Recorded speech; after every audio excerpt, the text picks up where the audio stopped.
Are you recording, Nicole? Yes, sir. The show's yours.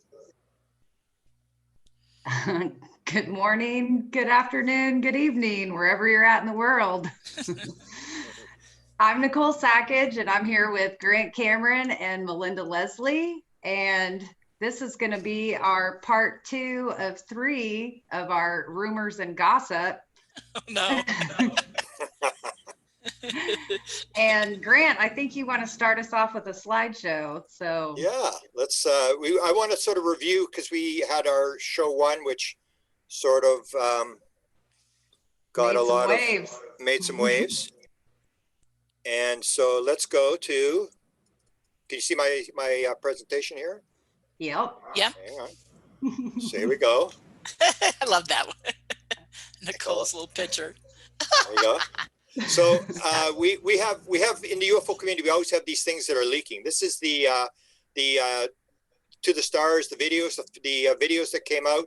Lou Elizondo. This is the packaging slip. The name in the middle is my source inside the Pentagon said it was Rhonda Essex is the middle one. Okay. To Mellon, and then that led to the DVDs. This is the Nimitz.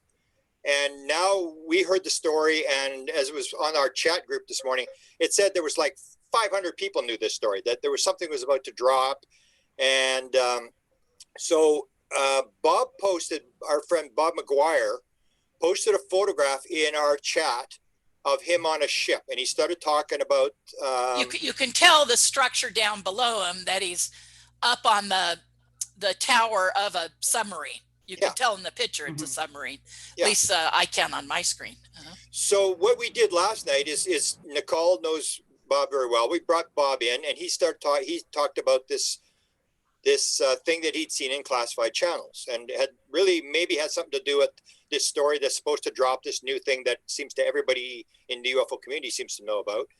And my opinion was maybe we should give some backstory for anyone that doesn't know, because if I share this on my my Twitter, and particularly my Facebook, a lot of people aren't going to have any clue what we're talking about. So okay, well, the story. Well, maybe Nicole, you want to release what you want to release. I mean, in terms of what it was. The story was that a bunch of people had put out postings that there was going to be a big drop of UFO information into the UFO community, and it would be big, a bombshell, all these kind of words that were being used. Right, and that sort of chatter led to us in our group discussion. Just, hey, you guys, what do you think this chatter is? We have, James Fox is saying there's big news coming. UFO Jesus is announcing something's imminent. Something's in the pipeline. Well, anytime whispers and rumors start like this, of course, I go to my group. I'm disclosure group. Let's chat. Yeah. Well, in the course of that, a few people were like, I don't know what anybody's talking about. Is this going to be another TTSA release? Is this, more of the Nimitz type videos? Was Harry Reid, has referred that there's a lot more information. Is this more of that? Well, in the course of that discussion, Bob posted this submarine picture of him. And he said, I've heard rumors about a USO to UFO, and the Navy has had to file an environmental protection something because of what they witnessed or what happened to the sub, an environmental impact statement or release. So I, of course, kind of was like, oh, well, what ocean are we talking about, Bob? Atlantic, Pacific. And of course, we got no more details than that. We just had this picture to go off of. And then a few days later, the rumors started again. Oh, it's not a USO to UFO. This is a triangle picture. So the two rumors sort of started weaving together.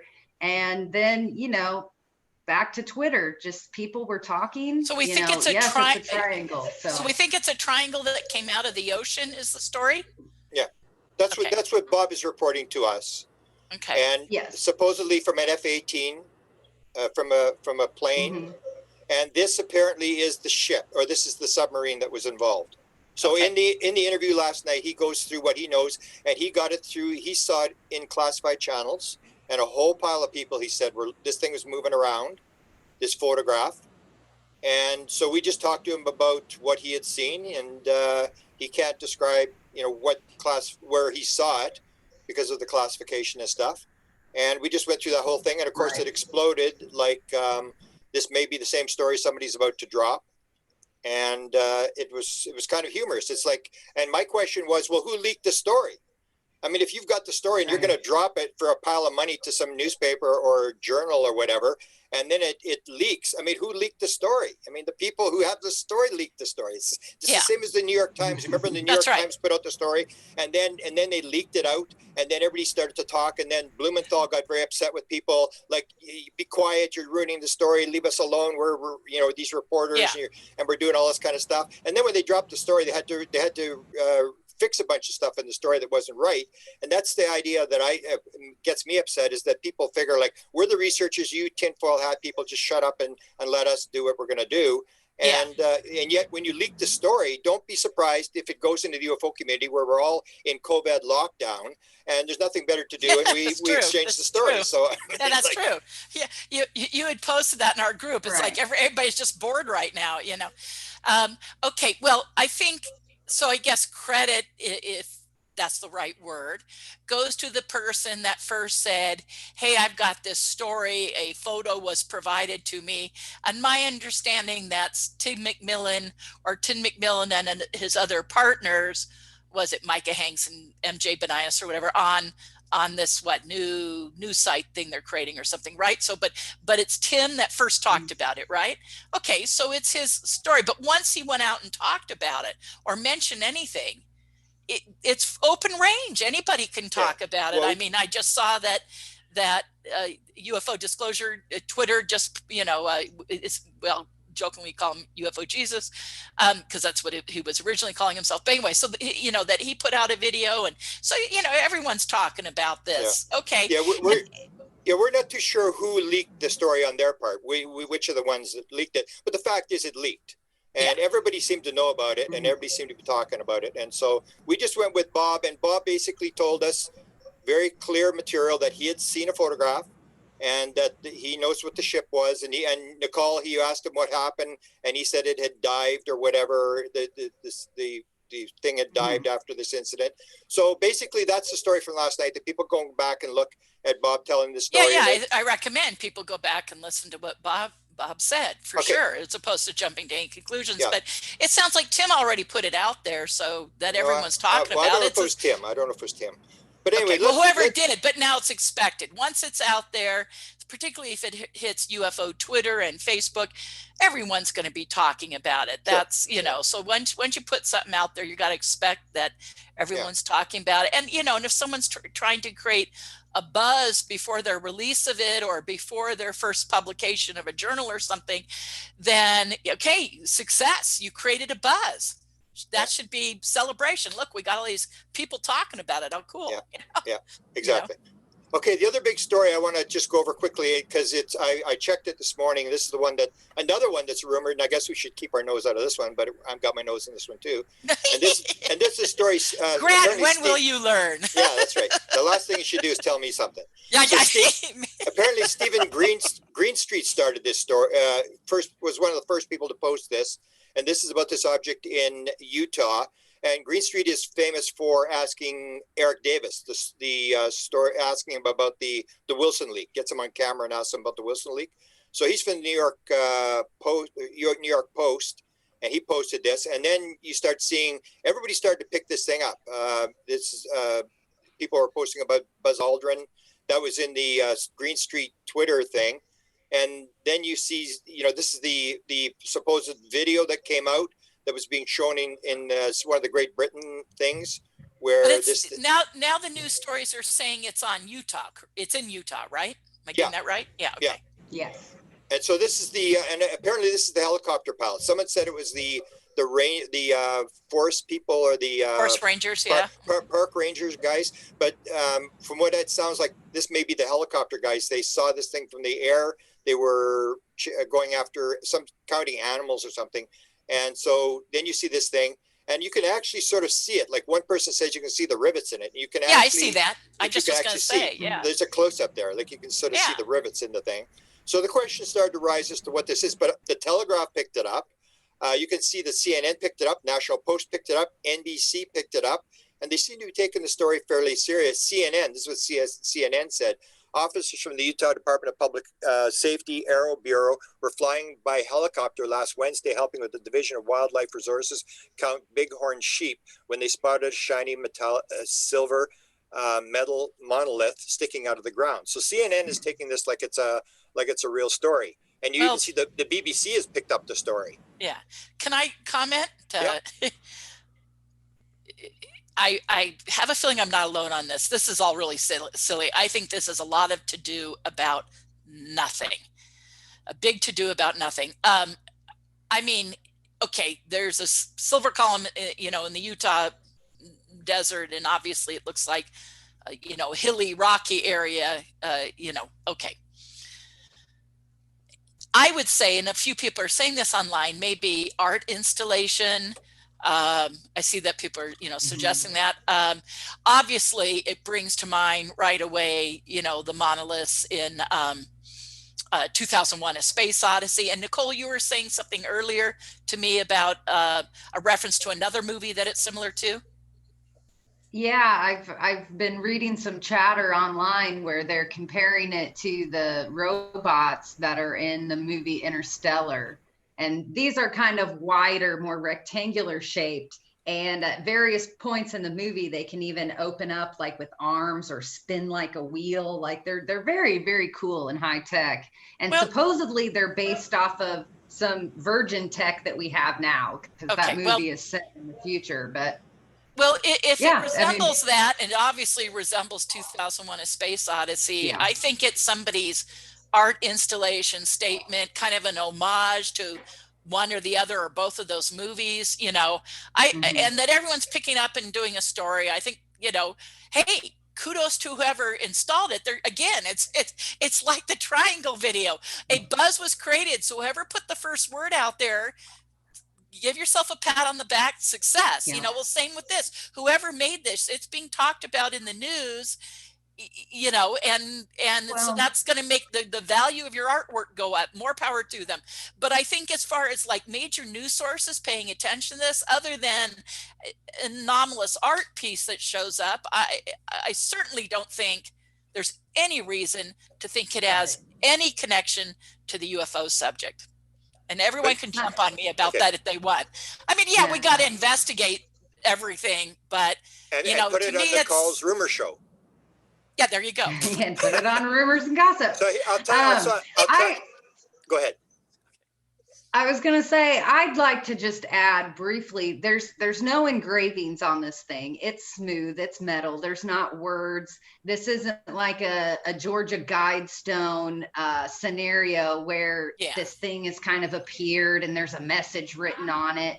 What it does remind me of, though, is I briefly lived in Louisville, Kentucky, and an artist did this exact same thing with horses. These beautiful artistic rendition of horses, because the Kentucky Derby started appearing all over the city. Well, they didn't know who the artist was at first, and now of course it's a beloved artist, and he does and commissions these horses, and they're all over the world now. Yeah, artists so this continually does sound do this. like an artistic move to me. Yeah. There's that famous guy, I'm forgetting his name right now, but all those landscape pieces that were like sails blowing in the wind across the landscape, and then he did other structures, and he started doing them before everybody started talking about it. And then you have the famous artist Bansky and their murals and stuff that were showing up everywhere before. So artists put this stuff out there to create a buzz. Hey, it's carried all over the news. Success, like I said. They created a buzz, but are wasting our time. And it's not a waste of time. I mean, certainly we should investigate everything, but I think ufology ufology making anything out of this ends up looking a little bit silly. Well, but I'll say it's some pretty big people. BBC is picking this thing up. Is Will there? Ask Will what this is. Bring Will in. He just came down and ran back off. So if he comes back I need to know what this is. He needs to tell me what this is. So I'll tell you what I did. I got a bunch of researchers in Utah. So this is Ron Johnson in Utah, Price, Utah, and he's on it. He at first was skeptical about it. He's looking at this thing. He's taken a bunch of photos. He's an experiencer photos. He's taken orb photos for me. He's had a number of experiences from the 1960s. He's written them all down. And he showed me this one his sister took outside Area 51, which is poorly focused, but he mentioned that. And he's investigating this thing. And he said he's looking at where he believes it is. He believes it's in the Canyonlands National Park, but he's not 100% sure. So he's investigating it. The other person I went to, and Melinda, you'll know this person, Ron Reguer, who used to be I know quite well. state director of Utah. And he started, and he said he believes the story is true, that there is this object there. And he's looking at the situation there. And Tom Dongo has chimed in on this thing.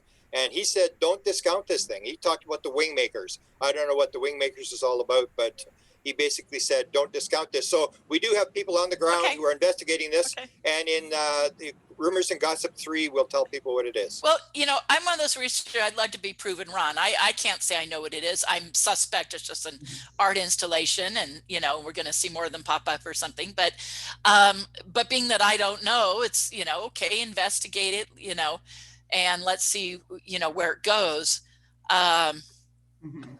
And I'd love to be proven wrong. If information eventually comes out that it's something more significant than an art installation, I'd be the first to eat crow and say, hey, I'm glad I was wrong, Okay, we'll bring you back on.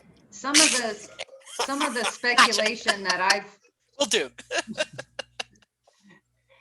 Some of the chatter and speculation that I've read and heard online is that it's maybe some sort of a beacon, and the only thing that I could even say to that is if there should be more, right?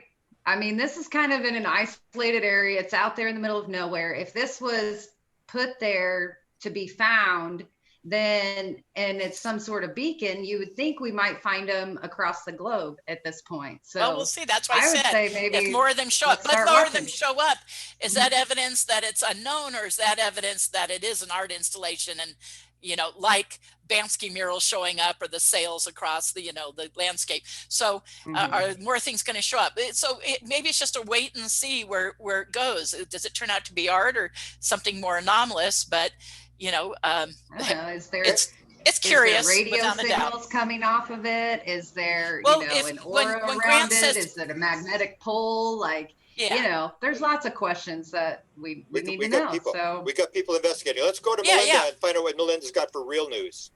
Real gossip and rumor.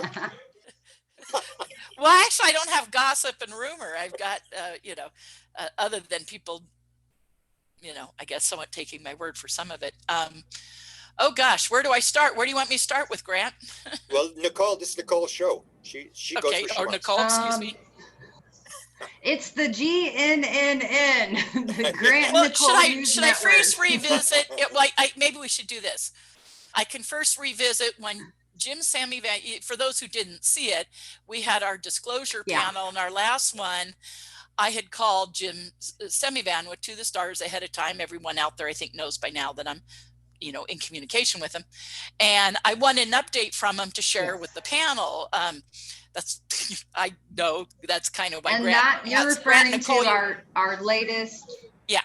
You're referring to our latest post-disclosure discussion panel that we posted, I think 2 weeks ago now. Exactly. So you guys have me on the panel. You have me on the panel for my input from Jim Semivan, my conversations where can they find him. that? Where's that posted? That's on my YouTube channel, Nicole Sakach. That's good. Yeah. Which is actually very busy today. Yes. Yes. yes. And this will be up there too. So, that's Perfect. Where this will be. It's going to go up tonight. Yeah. So this will be up, and the interview with Bob is up there. I take it, right? Yeah. Oh yeah. Okay. So you have this, Bob's interview, and our panel. Our disclosure panel, our last one. And Nicole, what's the name again? One more time. I'm helping you plug yourself here. What's the name of your YouTube? It's my name, Nicole Sakach. Okay, there you go. Sakach. Okay, there you go. Thanks, Melinda. Sure, you're welcome. And we got to be clear for people that are going. And you took a phone call from a former CIA official. From Jim Semivan, because exactly. I'd put a call into him ahead of time. We kind of played a little bit of tag for 2 days leading up to the panel, and he finally was able to call me back. Now he didn't know I was on the panel. He just called me back to answer my question, and it just happened to be, it was great drama. I was in the middle of the panel. And then I felt so rude because I took it, but I held up my phone, which Nicole blacked out. And Jimmy posted this too, Project Unity, but he actually snipped that part out. But anyway, so I was thinking at the moment to hold my phone up, because I realized later under his name where it said Jim and Debbie Semivan, that's his wife, that under there it said their phone number. I'm like, oh shoot, but anyway, so we blacked it out. But that was to prove to everyone on the panel, it was kind of one of those brief moments of just forgetting, oh yeah, everyone's seeing this, That's the one editing. Yeah, okay, get, gotcha. No more editing. I better clean it up. Okay, but you better start right now. Okay. Sorry, everyone, we're apparently in a silly mood today. But anyways, going back to, so that was the call that I got. And the main thing you said on the call, so the reason we're bringing it up now, was I had a call into him and a question saying, what is going on with the UAP task force and the funding bill for it? And the funding bill that passed unanimously through the Senate, had the Congress passed it yet, the House, and had it gone to the president for signage? And if not, when did we expect that to happen? And so he went on into, on the phone with me about, no, it hadn't yet, but they were expecting it to, that this is really normal. And I said, well, didn't the fiscal, spending year for 2021 begin October 1st? Because I had heard that. And he said, yes, but he said, it's very normal for these things to take a little while. He said it can be later in December even, but he said, he expected that it would get signed and passed through, he said this is the normal process. So for it to happen in late November, early December is not unusual. And he said, no, that's okay. We knew that this was possible. And then he went on to say that the UAP, that's Unidentified Aerial Phenomena Task Force, had gotten some funding.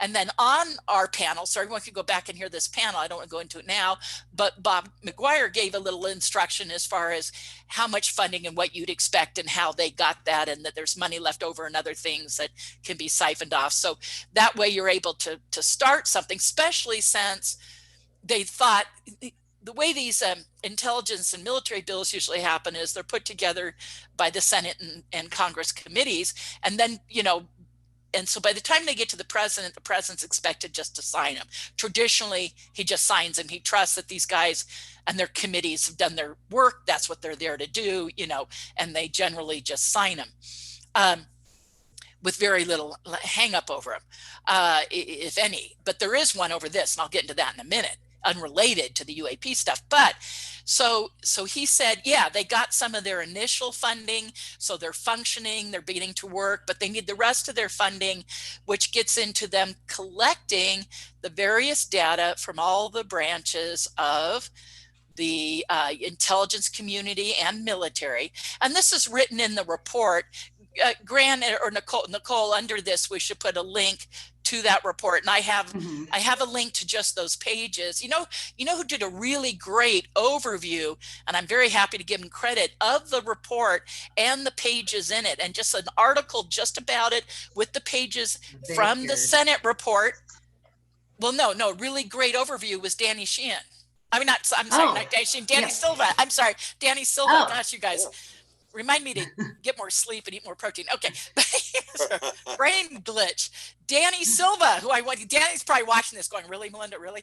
Okay. So Danny Silva did a really good little overview. He probably posted a while back. But anyways, the link to that is what I recommend we put under this. So that way people can go and say, here's an overview about the report, the 8 line items in it, which are, now the actual bill may have more in it. This is just an overview report that was put out publicly by the Senate. So, but in the Senate's report that they put out, there's these 8 line items about the UAP task force. And initially, their initial goal, to my understanding, from what it says in that report, is they're going to be looking at incursions into military airspace, military fields of operation, military training exercises, and that they're gathering that data again from. And so the UAP task force is through the Pentagon and the DoD. It's being headed up and run or organized by ONI, Office of Naval Intelligence.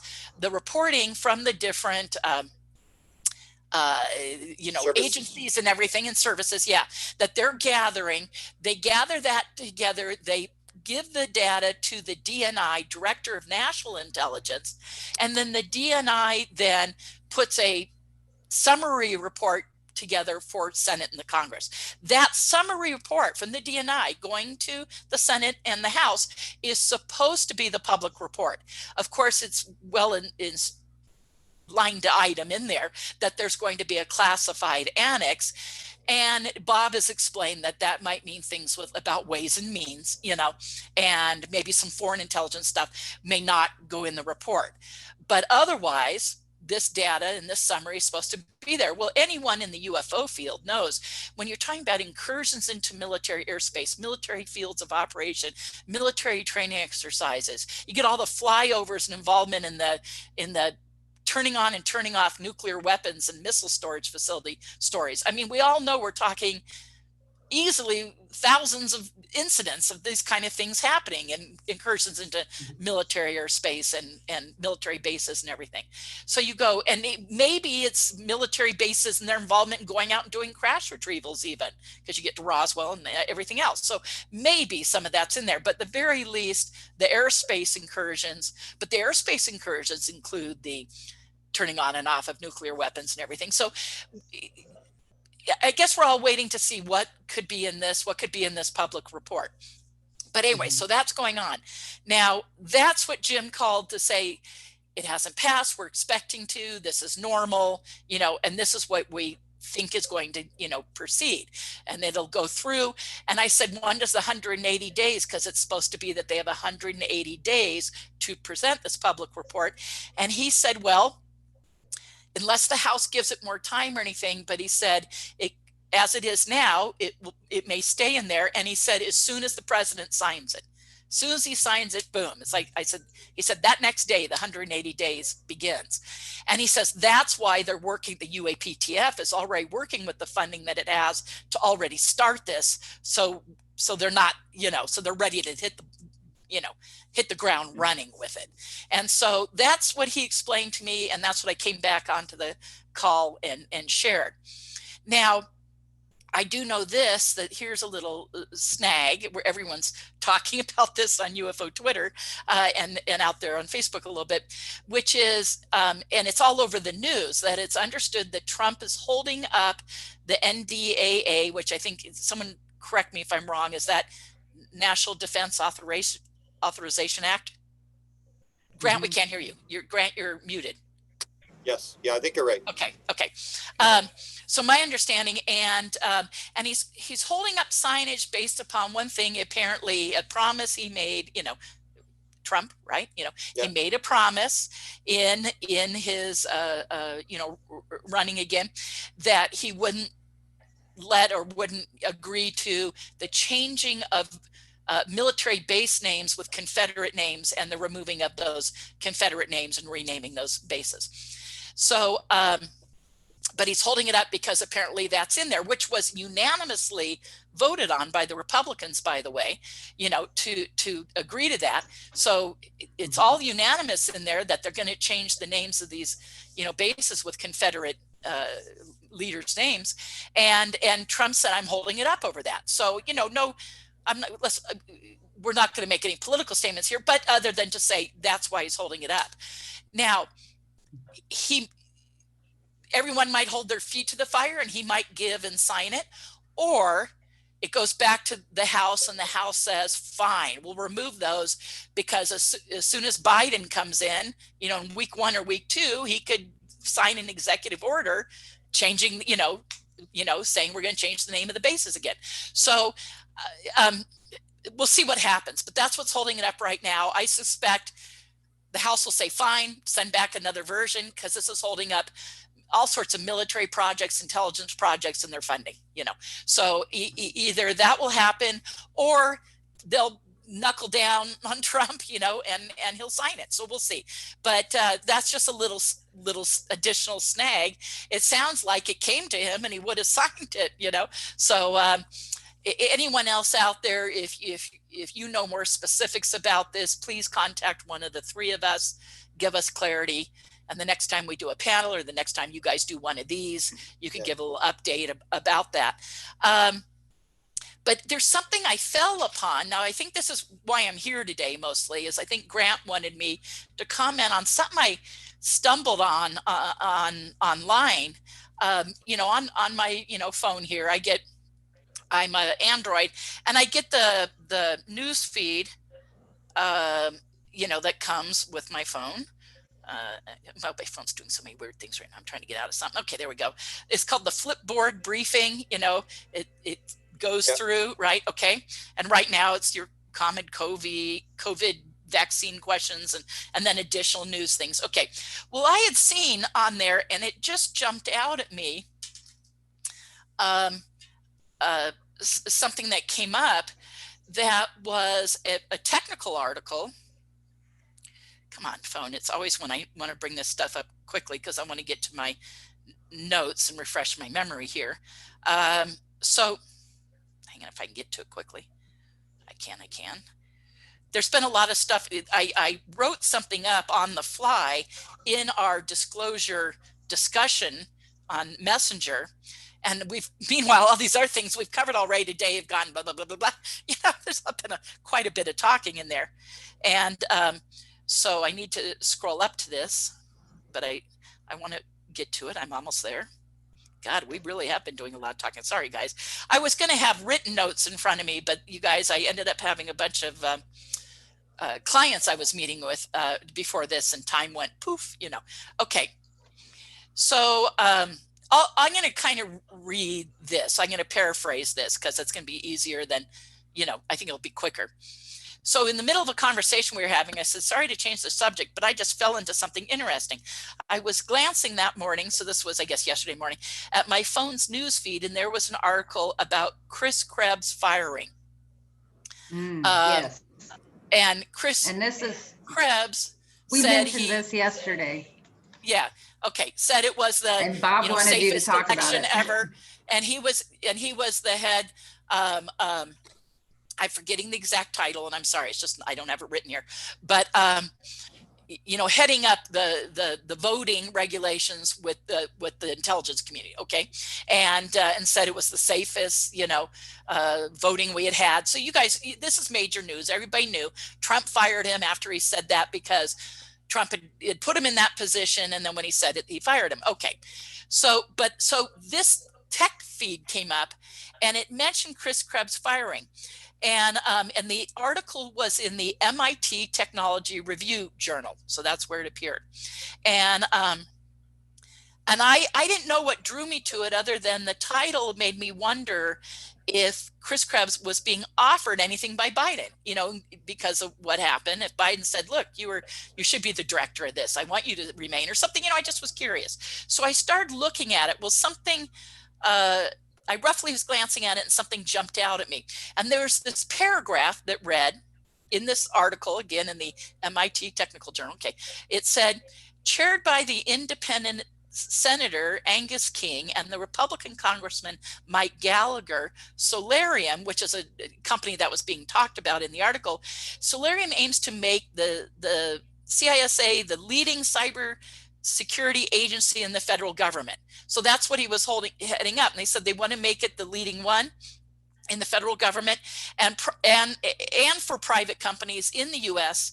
And that King, so Angus King, is reportedly the leading candidate for Biden's Director of National Intelligence, DNI. And I went, ding! I'm like, the director of the DNI is this guy. So I went, okay, this is the, Biden's DNI guy, his leading guy. And so far, every time a news story is coming out right now where Biden's going to put this person in, so far the stories have all turned out that that's who he's putting in. Like, he's saying, this is who I'm going to put in. And then something else comes out and says, oh, he chose them. Okay. So now could it be someone else? So maybe it's not this guy, but as of this thing I read yesterday, it said the leading guy for the DNI is this guy named King. And I had just been recently looking at the Senate Select Committee on Intelligence that passed the bill for the funding of the UAP task force, who were their members, right? And I had recently glanced at that again. Now, of course, and I'll mention it on here, but one of the people who was a member, you guys, it has 8 Democrats and 8 Republicans. We all know, if you're following any of this subject matter in the UFO field, that the Senate Select Committee on Intelligence co-chairmen are Senator Marco Rubio, Republican, and Senator Mark Warner, Democrat. Okay. Well, and then it's another 7 people under both of them. Well, one of the Democrats is Kamala Harris. Now, why does that matter? Because it had already been confirmed to me by Jim and another independent source that in those briefing meetings, well, Jim didn't actually, I will say this, Jim Semivan didn't actually say Kamala Harris was present. What he said was, I'm going to quote him on this. He said, everyone on the Senate Select Committee on Intelligence was in those closed door briefings, which were being run by the Navy, right? By the Navy and DOD and to the stars and their combined witnesses, and we know that people like Chris Bledsoe and other, guys who were part of the Nimitz incident, went and shared their stories, right? We all know this. Okay. So you have, and pilots and, everything. So, and others. So this was for the Navy and to the stars in these closed door briefings for senators and congressmen. And I think everybody knows this. I'm just going over this for those that don't know the background. And so in those closed door briefings, well, that's what led to the Senate Select Committee on Intelligence. The closed door briefings were for the members. Oh, the images just changed. Was that on purpose, you guys? The closed door briefings were for the Senate Select Committee. You guys, on my screen, we just went small. Is that on purpose? Okay. Oh, you're showing the meeting. Ah, perfect. There we go. Thank you. Okay. So no, that's not the members. That's not it. That's not the Senate Select Committee on Intelligence. If that's what you're looking to bring up, that's not it. Grant, we can't hear you. You're muted again. Grant, you're muted. Yeah, let's unmute Grant. Okay. Yeah, Grant, you got to unmute yourself. Okay. Pictures of babies. No, that's not them either, Grant. It's not the babies. Okay, anyway, so we'll bring it up. But anyway, so. I don't have screen control. Yeah. Grant, you're muted. If you're hearing me, you're muted. Let's pause. Okay. No, we're good. I'll keep going. I'll keep going on what I was saying, and hopefully he'll bring it up. Everybody, ignore the man behind the curtain. Okay. More the wizard behind the curtain. Okay, there we go. So, and Grant, you're still muted if you care. Okay. I was actually just showing you the cabinet picks from Biden today. He announced his cabinet. Oh, that's his cabinet picks. Oh, okay. Okay. Thank you. I was like, I thought you were trying to bring up the Senate Select Committee on Intelligence. I said, that's not them, but that's his cabinet picks. Okay. Does it show on there? Does it show, if you're able to bring it up quickly again after all that, does it show this guy, what would I just say his name was? Angus King? No. Okay. I didn't see it. Well, it says, according to this article by MIT, it said he was the leading candidate. I'm quoting it again, leading candidate for Biden's Director of National Intelligence. Well, I thought I recognized King's name, as I said, as one of the Select Committee on Intelligence. And so I double checked, and yes, he was, along with Kamala Harris, as I just said. Okay. And I said, okay, so he was or is, I should say, is on the Senate Select Committee on Intelligence.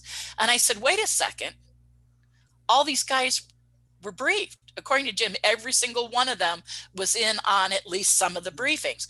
And a total independent source said yes. And this independent source said he had specifically heard that Kamala Harris was there.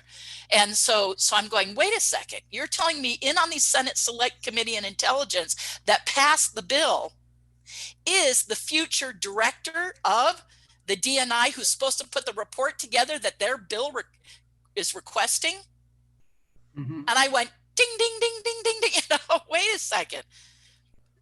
So yeah, in those briefings and on the Senate Select Committee, again, it's worth saying, I think twice, who passed the bill that is for the UAPTF funding and for this report to be generated. Why fund them? Why were they created? To produce this report. The guy who puts the report together back to the Senate and the Congress is one of these guys on the Senate Select Committee, if it goes to him. And what do you bet it does? Because every time they're putting out, he's going to select this person, it ends up being them. So yeah, I mean, I just went, whoa, this guy was in on the closed door briefings because everybody was on the committee. Okay, so if he was on a bunch of them and then they passed the bill, they pushed this through for the funding for the, for the UAPTF, and the UAPTF is existing to put this report together that goes back to the Senate. Well, he's the guy that's going to put the report together that they requested be done in the first place. Okay, the director of National Intelligence Director is Avril Haines, a woman. That's his. Currently. But apparently the Republicans are going to have some objection to these. National Security Advisor is Jake Sullivan. But it's saying Biden already put a name in there for the DNI? He nominated them, but she has to be approved by the Senate, and the Senate Republicans are balking at it. So the DNI, again, what's the DNI? DNI is under the National Intelligence. No. I'm talking the director of the DNI. You're talking, DNI is Defense Intelligence Agency. It's the NID, the Director of National Intelligence. Okay. There is an actual title, DNI. That is an appointed person. Director of National Intelligence is Avril Haines. That's the appointment. Director of National Intelligence. A woman. Okay. So it didn't go, okay. So, well, then it's a mute issue. I said all that for nothing because it said the leading person expected to get it was going to be Angus King. I don't see his name here. No. Okay. But you're saying, I'm not saying who has it now. You're saying that's the person Biden appointed or Biden wants to appoint. Announced today, yeah. It was announced today by Biden that it's going to be. It has to be appointed by the Senate. The Senate has to approve the National Intelligence Director. Okay. Now, does anybody want to look up really quick, or I can do it on my phone to see if this person, what was her name again? Avril Haines. Well, maybe a man. No, it's a woman. Avril Haines. Avril Haines. Maybe we need look to see if Avril Haines is one of the people on the Senate Select Committee on Intelligence, because then my point is still valid. If you want to look it up real quick, Melinda, I can blast for a few minutes. Grant can. Okay, so because I went on to say, I'm just reading through my notes. I pretty much covered all this. Brilliant. Okay, I said. Let me read her background here. Avril Haines is a woman born in 1969, an American lawyer and former government official who served as the White House Deputy National Security Advisor in Barack Obama's administration. She previously served as Deputy Director of the Central Intelligence Agency, the first woman to hold this position. Do me a favor, just look up the list, put it in your search engine, Senate Select Committee on Intelligence members. I'll let Nicole do that. She's faster. Oh, I don't have any devices in front of me to do that. Okay, I'll do it on my phone then. I'll do it on my phone. Okay, I'll do it on my phone. My device got stolen by William. Okay, you look and Nicole said you wanted to talk about something, so talk. Senate Select Committee I was actually members. going to make a breaking news report. There you go. While we started gossip for real news. Dr. Stephen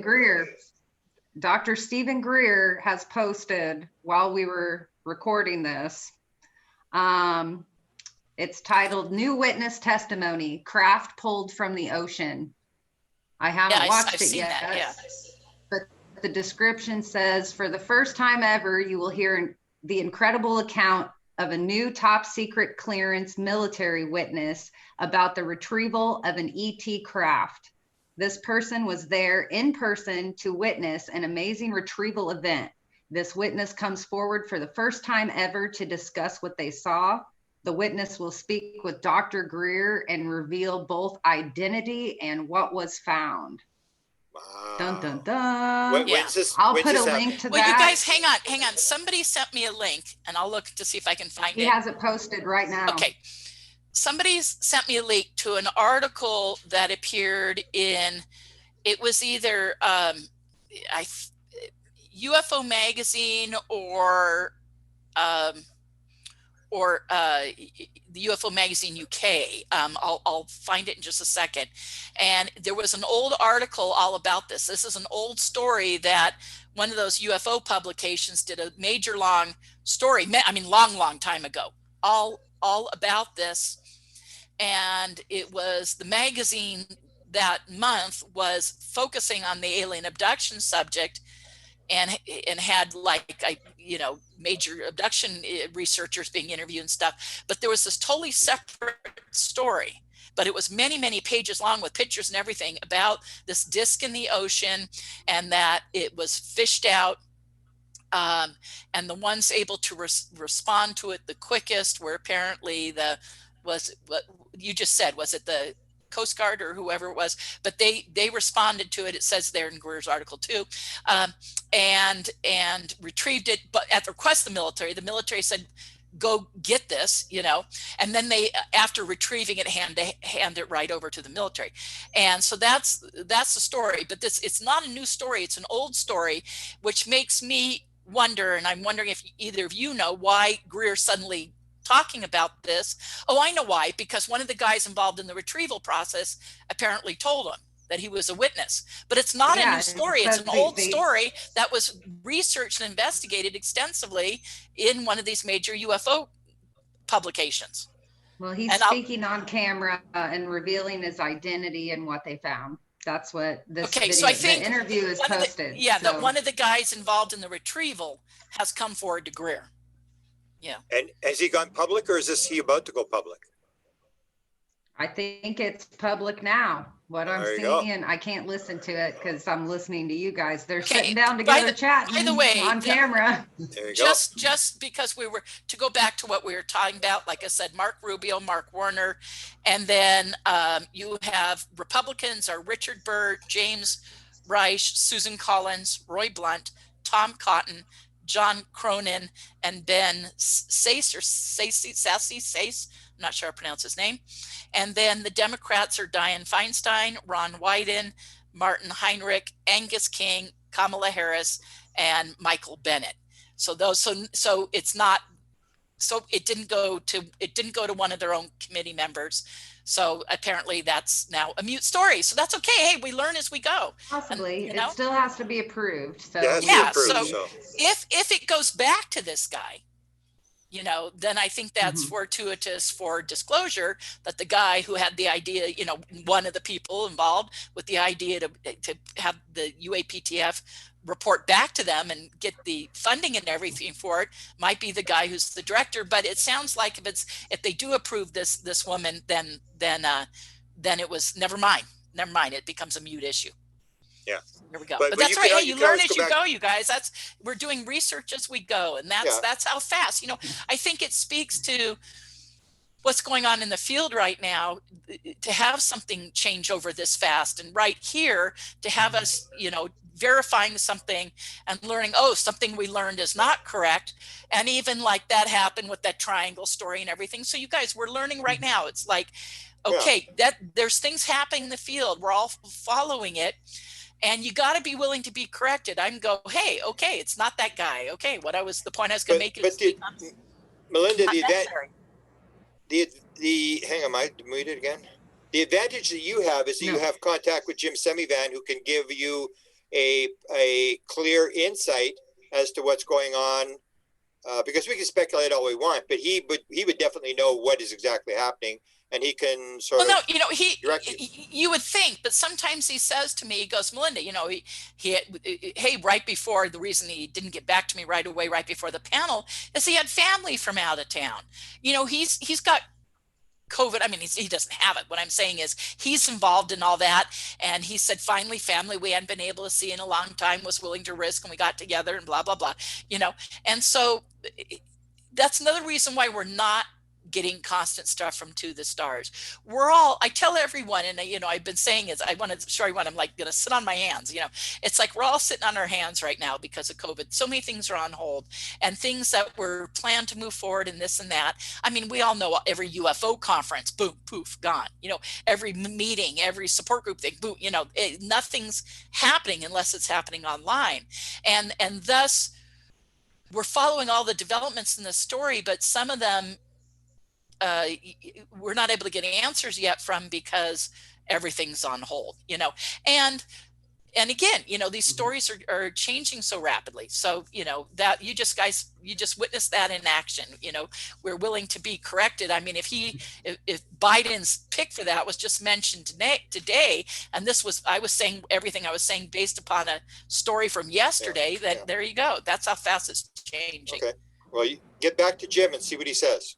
Yeah, I will. I absolutely will. And, get an update from him on stuff. I try not to bother the guy. So sometimes I wait till he texts me or sends me something, which periodically he does.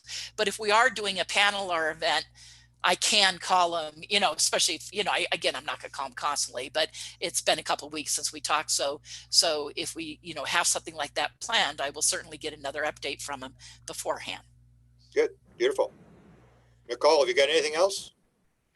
I do not at this moment, except while we were talking about the UP or the UAPTF, you mentioned Danny Silva with the silver record, and to check out his article. I did want to bring up and say we need to check out Victor Vigiani's article. Yeah, it was a great overview, and I'll post that in the links below. Yeah, I was about to mention that. But we interview Danny Silva. I guess it could be for the part 3 of Rumors and Gossip, and we interview him later this week. So we'll get his full report on that and anything he has to say to kind of follow up to this. So. Yeah, this was a while ago that he had posted. I'm just saying it was the 2 or 3 pages that specifically mentioned the task force, and it was just a great little, here he mentioned and gave a little overview of what it said, and I thought that was, pretty concise. Oh, absolutely. And Danny's still following it closely, of course. So yeah, I mean, everybody's following this, and here when I stumbled upon King's name and thought, so I thought that was a big deal, that here he was a guy on the committee who might become the DNI director, and but like I said, we're in the midst of things changing politically. Did you ask Semivan about King? Did you ask him about him? Well, no, now I don't need to, because apparently Biden didn't pick him. So there you go. It becomes he may have some other position that he's going into, though. He maybe not the director, but there's, it'd be interesting to see his reaction. I think that's the kind of thing where Jim, I can ask him certainly, but I think that's the kind of thing where Jim will tell me, look, I don't necessarily know who's Biden's picking till after the fact. Would he hear about it right away? But does he know ahead of time? No, Jim's not in a position to necessarily know that. I know someone else, not only, So I know someone else who's got a connection or foot in the door with the Biden people that is more likely to hear it before Jim does. But Jim's very connected still to the intelligence community. And then there may be things he knows that, of course, he in no way would ever be able to tell me, so I don't expect him to tell me everything, but he's very direct if I call and ask him a question and I say, what do you know about this? And he'll explain, not only will he answer my question, he'll explain the process to me. So like with this, I understood that the funding bill, was not going through yet, and that was normal. He had to explain the whole process to me.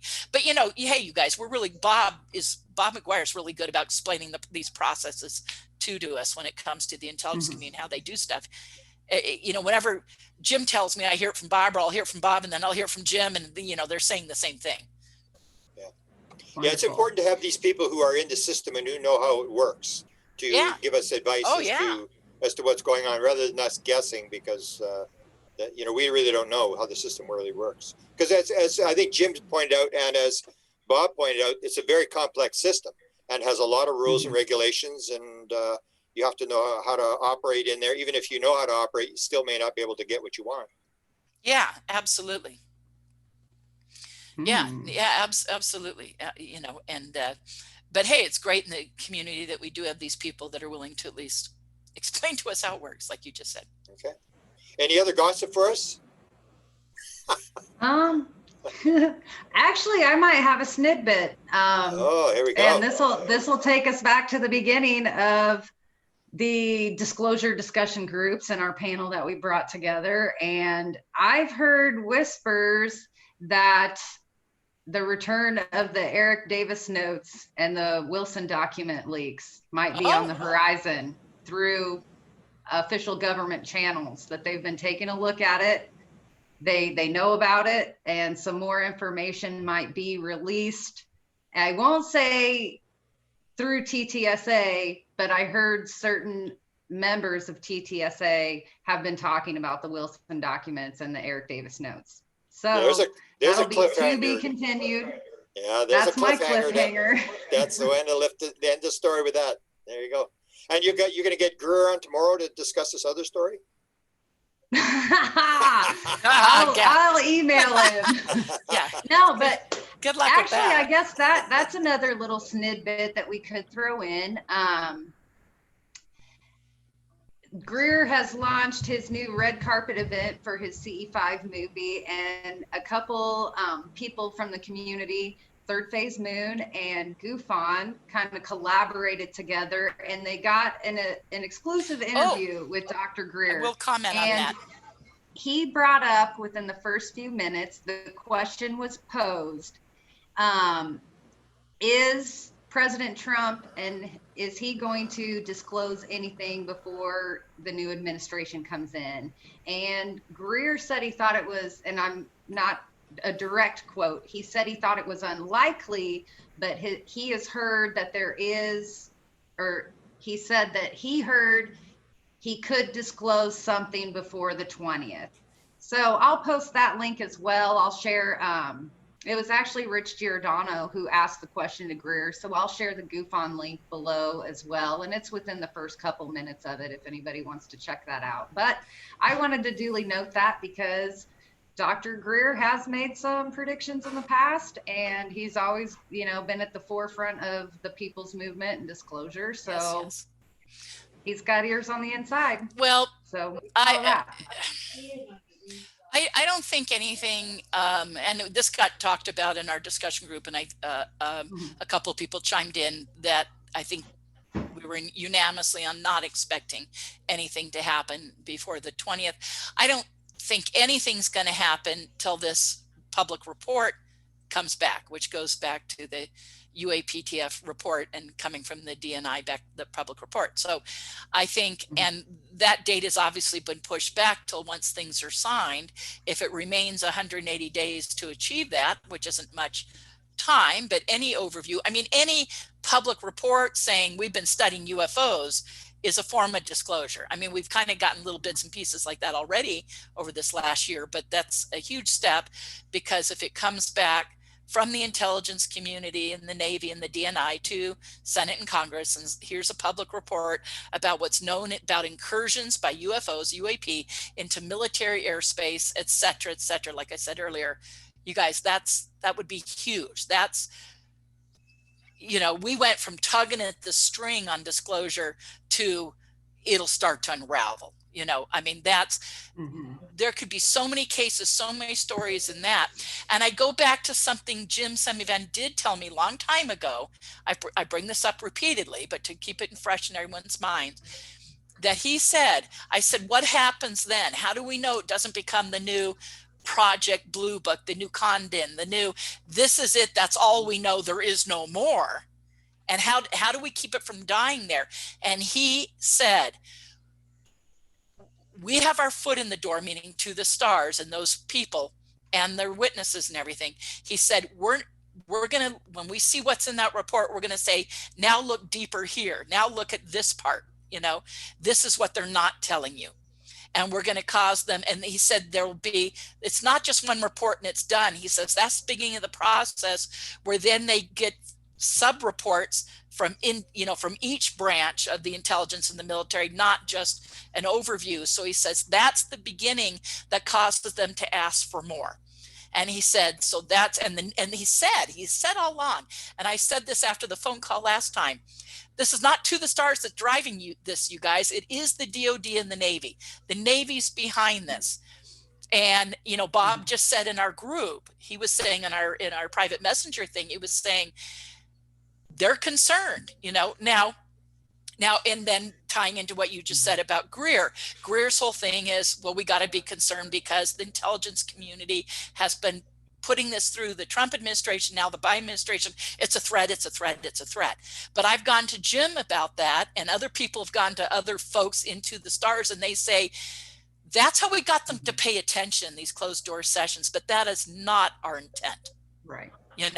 We do not think it's a threat. Perfect. Now, Greer, going back to what you were just saying, and I said I wanted to comment on that as well, is he had Daniel Sheehan in a clip that I know was something filmed, what I believe to be a year or 2 years ago, quite a while ago, with attorney Daniel Sheehan saying in this clip that, oh yes, there's this possibility that it's a threat. And I have not seen Greer's new movie. Have either of you? But in his movie, Fifth Kind, does he have that in there in the movie? Nicole, have you seen it? There is Sheehan quotes and segments. I can't remember specifically what they were. It's certainly that goof on third phase clip. Okay. Mm-hmm. They have the Danny saying that, Daniel Sheehan saying that. So, okay. Now you guys, just, and a lot of people in the community do already know this. I'm really good friends with Dan Sheehan. And I've talked to him about this over time, not recently. So I haven't gotten a recent statement. So that's another phone call I need to make. But his view on that has changed as far as To the Stars. And so he knows now that To the Stars is not saying that this is a threat. They're not, they got the Senate and Congress to pay attention because of that. But it's not that they're saying, oh yeah, it is a threat. They're just saying, what if it is a possible one, whatever. And just because certain members of To the Stars have kind of stated or leaned that way, certainly Lou has, there's many quotes of Lou doing that. It doesn't mean that all the members feel strongly about that. Okay. So that's one thing Jim has explained to me. I know that Dan knows that. Daniel Sheehan knows that. Mm-hmm. So that old clip that Greer is using, I'm going to get a statement, and I think you guys should actually interview. I think that'd be brilliant. And I know he would do it. You guys should interview Daniel Sheehan about this. Daniel Sheehan, I think, will say, look, we have to always be concerned that they're trying to sell it that way. But I don't think he's going to lay as heavy as saying that is what To the Stars is doing. I know for a fact he won't. Okay, you said you set that up for Nicole, Danny Sheehan, and an interview with Semivan. Yeah. No, an interview with Semivan. Yeah, okay, well, maybe well, he hasn't gone public. He needs to go a little bit public. Apparently he did a TTSA talks. And he was public in the TV show. So he was public on the TV show. But if it's just you and Nicole, then it's two women. How bad could it be, two women ganging up on him? He can say what he wants. With Semivan, yeah. Yeah, I think that would be good. I think that would be historic. Okay, well, hey, I'll ask. I can ask. Just but meanwhile, you guys could do, because of Greer's movie and the statements about whether they're putting it out there as a threat or not. Yeah. You could have Daniel Sheehan speak to that now. Because he did make those statements previously. Those were recorded a long time ago, folks. And I feel 90% certain that he does not feel that way now. Where is Danny Sheehan these days? I don't know what all he's involved in. I don't know what all he's doing. He was working with the Indians in South Dakota, but that was a couple of years ago. I haven't heard about Danny for anything. Land rights issues and the pipeline going through there. Yeah. Okay. And he won that. They won that. The Indians kept it at I have some homework to do now. By the way, the Indians won that. So he won that. I did call him and say congratulations about all that. Yeah, they won all that. So beautiful. Good for Danny. Yeah. He's a good man. And good for the Indians. Very good for them. Okay. All right, guys. Well, I think this might be it for part 2 of Rumors and Gossip. More to come. ... Yeah. And we're but thank both of you. Thank you both so much. I know, Melinda, I had you on the phone late last night and this morning. So thank you so much. And Grant, we'll talk soon. Okay. And thank you, everybody, for tuning in. Oh, sure. Thanks for having me, you guys. Always a pleasure. Absolutely.